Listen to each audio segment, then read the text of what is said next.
want to tell you how it feels. I want to tell you how it climbs my skin like ivy. I want you to feel the emptiness like I did, a moist heat you can swim through, a home too quiet for sounds of life. I want you to know how the TV glowed, washing everything in white, making everything night, even when sun crept in through the windows. You're on something, I know.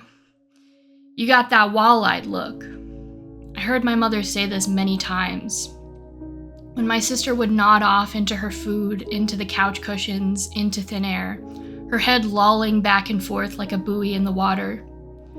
For years, I didn't know what wall-eyed truly meant. It became synonymous with an unfocused, vacant look. A certain drifting of the eyeballs that told me my sister was not home, was not present with us, was not even, in my child mind, my sister anymore. At 18 years my senior, my sister was a second mother and a sibling all rolled into one. In the oldest house I remember, the one that casts a long, dense shadow over the face of my childhood, her room stood at the end of the hallway. It always felt darker to me somehow, not because the blinds were always drawn tight and the room cluttered with clothes and things, and the air heavy with the must of synthetically slowed breathing. It felt mysteriously quiet when she was home and mysteriously loud when she was not. It felt like it was underwater somehow, muffled, darkness like a substance.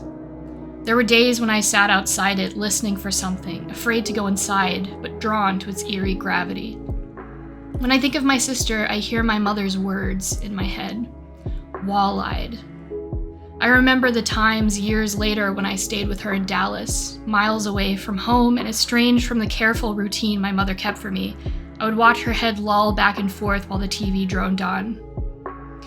I would feel myself caught in a tide of endless TV movies, carrying me out to a place where time no longer existed, where there was no structure to corral it. No bedtimes or meal times, no errands to run or appointments to make. Just the slow, strange passing of sunlight through tightly drawn blinds. Just varying shades of daytime and nighttime burning through ivory. A pit grew in my stomach as I sat captive on those couches or beds in one small apartment with one lone adult, both there and not there, real and not real. I couldn't escape this dull blade of wrongness scraping across my intestines. I wanted to wake her up, but I was afraid of what might wake with her. So I sat and stared into the TV like a crystal ball, looking for answers, comfort, something of substance. Whatever had swallowed my sister soon came for my mom. Where once there had been some semblance of life, which I identified mainly through routine, now there was a similar emptiness. My mother made remote not by drugs, but something else. I watched her take on her own sort of wall-eyed look, staring into the TV, scrying for answers, comfort, something of substance. At least in that big 2-story farmhouse, I could withdraw too. I could place distance between me and the TV-lit lagoons of decay.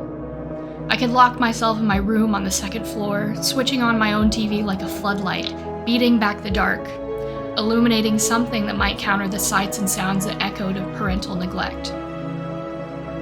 All these years later, as I cleanse myself of television sets and phone screens, and all the many things that hollow people out, steal their life force, that word loops through my head in a ticker tape stream. Wall-eyed, wall-eyed, wall-eyed, wall-eyed. In the space between their vision and its invisible object, the ciliary muscles softening, flattening their gaze, their eyes sightless and all-seeing, something grew. I could feel what slept in that middle distance, could almost see it. A wild animal. A thing in a cave that you shouldn't shout into. I felt the shouts hardening inside me, which I identified as a leaden quality that solidifies the aqueous fascial webs into limestone. In the orbit of the beast, I felt paralyzed, petrified, cautiously stone still. You don't look a wild animal in the eye. This must be one of the fabled monsters of my ancestors that steal souls. This must be one of the demons that priests in my lineage must have exorcised. If there is a god, there is a devil, and he's staring out through the hollow space where my mother's anima used to be. He is more dangerous curled up in a bed even than when I see him come to life in her open palm. I am more aware of him now than when hard objects sail through the air to land on my soft skin. I feel him hanging languorously above me more in this moment than when I am crouched behind the recliner, begging his host to drop her weapon, pleading, trembling, praying, shrouding myself in shame until I am worthy of protection again. One day, after years of worsening chronic pain and a debilitating inner vortex of desolation that devoured every sight, sound, smell, taste, or touch that might confirm my own existence, the devil swallowed me up too. I came to know a new kind of neglect, medical neglect, as doctors refused to diagnose my supposedly rare disorder, which I had handily diagnosed for them in advance, and opted instead to feed me the same pain meds that laid waste to my sister. I felt my sight soften into butter, my eyes spread, and I knew that I now had it too, the wall-eyed look. I had thought that a diagnosis could save me, that an answer begets a solution. But I now know that's not always the case. Modern medicine can't save the most broken of our number, we the damned. Only God can fight the devil. I can't say whether it was divine intervention the resolution of my chronic pain. There's not much I can say with certainty anymore. But I know that my soul got stuck somewhere, sometime before the pain started, and divinity of one kind or another got it unstuck like a God-shaped crowbar. Over 3 years clean from opioids, and I still feel it set in sometimes, the wall-eyed look. I feel it after too many days on my phone, too many days of TV, YouTube, podcasts, too many days of noise.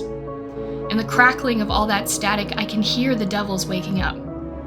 I can feel them eclipsing my vision like giant hands replacing my pupils, growing out from the crevices of my brain where thought used to be like a zombie fungus. So I commit myself to the brand new hammock on my porch and let my thoughts expand until there is no room for devils.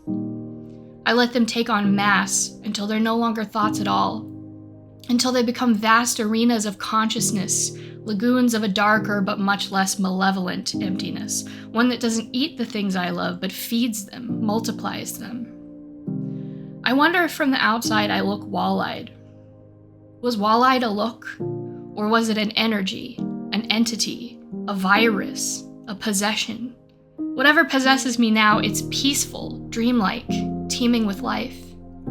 It's an emptiness that rubs together in great, invisible, mitotic blobs until that friction becomes matter. It propagates visions and sensations. It whispers things about the future and about an unknown past. I am possessed of the radiant darkness of the limitless light. Finally, a God I can worship.